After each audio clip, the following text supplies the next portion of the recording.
ഹരി ഓം. ശ്രീമദ് ഭഗവത്ഗീത അധ്യായം 2 ശ്ലോകം 19.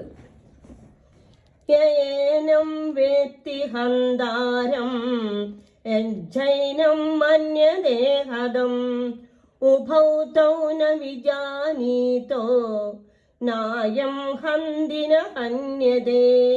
ശ്രീഹരേ നമഃ. യഹ യാതൊരുത്തൻ ഏനം ഇവനെ അല്ലെങ്കിൽ ആത്മാവിനെ വേത്തി അറിയുന്നു, ഹന്താരം നശിപ്പിക്കുന്നവരെന്ന്,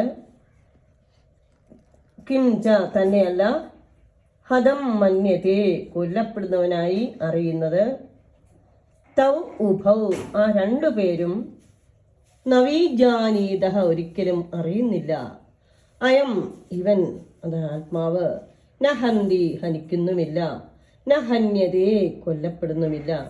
ജീവാത്മാവ് കൊല്ലപ്പെട്ടുവെന്നോ ആരെയെങ്കിലും കൊല്ലുന്നുവെന്നോ കരുതുന്നവൻ ഒരിക്കലും ഒരു ജ്ഞാനിയല്ല.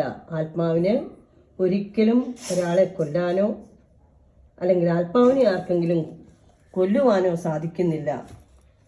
ആത്മാവിന് ഒരിക്കലും നാശമില്ല. നാശം ഇല്ലാത്ത ആത്മാവിനെ ആർക്കും ഒന്നും ചെയ്യാൻ സാധിക്കുന്നില്ല. അവിടുത്തെ കൃപാകടാക്ഷത്താൽ അനുസരിക്കുന്ന ആ ജീവചൈതന്യം, അത് ഭഗവാന്റെ ലീല മാത്രമേ, ഭഗവാൻ അനുഗ്രഹിച്ചെങ്കിൽ മാത്രമേ എന്തും ചെയ്യാൻ സാധിക്കുന്നുള്ളൂ. സർവം ശ്രീകൃഷ്ണ അർപ്പണമസ്തു. ഹരി ഓം.